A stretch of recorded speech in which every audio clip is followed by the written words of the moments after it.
Hey everyone, hope you guys are all having a good day.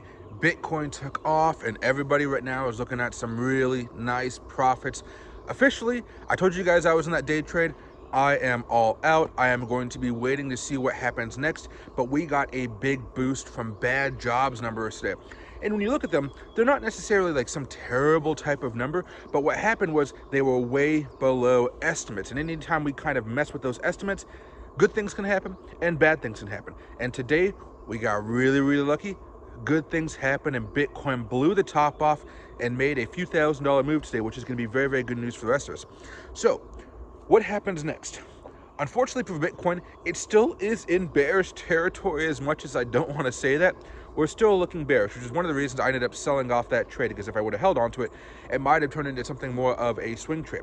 At this point in time, I am still waiting for things to get a little bit more lively, waiting for things to kind of bounce back up a little bit, but this still may take a little bit more time like we were talking about last night, because again, the weekly charts have started to go bearish. And my mitigation for that is to continue dollar cost averaging, and all those dollar cost averaging things we did last night, oh yeah, they're all making us some good money today, and that's why we keep on dollar cost averaging. The Bank of Japan is still mulling over whether or not they should be investing back into their yen. They've done it once. I want to see if they're going to continue doing it, because again, even if they start next Monday, that would be the biggest boost for Bitcoin I think we could have. Those jobs numbers today really tanked the dollar index, which also led to Bitcoin going up quite a bit. So if that continues to be the case, if the economy continues to slow, that's more of a reason, in my opinion, to say, hey, guess what? We're going to be looking for a few rate cuts at least this year, maybe one, maybe two. If we're really looking at maybe three, but if we start having bad economic data, again, that could jump all the way up to 425 basis point rate cuts, which would be great news for all of us. One other thing here today, unemployment ticked up to 3.9, not 4%, but 3.9. And that uptick is something we haven't had for, I don't know, like 2-3 quarters now. That also led to some really spooky moments in the market. Now, this is spooky for the dollar index as it came back down. That spookiness, of course, translates to very good moves for Bitcoin, Ethereum, and everything else. So at this point in time, guys, enjoy the rally, have fun with it. If you guys didn't buy last night when we were talking about that day trade, it's fine. Don't worry about it. Don't try to play catch up right now unless you guys have another stop loss there. But I want you guys to understand that this market is going to be very volatile. We're not just going to straight fall off a cliff here, and we're going to have to go down a very bumpy road. But this bumpy road is perfect for dollar cost averaging. I know the majority of you guys are doing it out there. If you guys are waiting for an opportunity to dollar cost average, that's perfectly fine as well.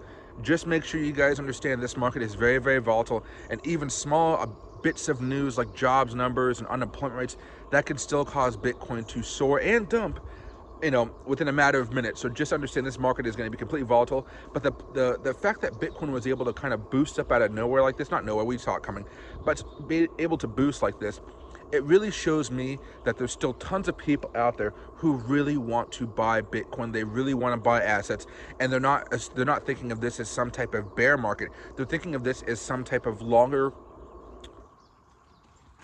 there's Loki running on. A longer pause, if you will, a longer consolidation, where we're going to have to make a large move eventually, but nobody knows exactly when that's going to happen, because all of us, like the Fed right now, are turning into data-dependent ghouls who are just waiting for that signal to say, hey, cutting rates, full steam ahead, Bitcoin to $100,000 plus, $150,000, whatever it goes up to.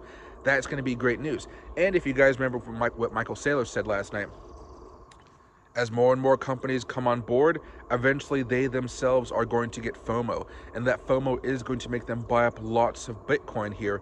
And that Bitcoin that, with a smaller supply because of the halving and stuff like that, that should get Bitcoin going up a lot as well whenever rates start to get down, or rates are perceived to be coming down imminently.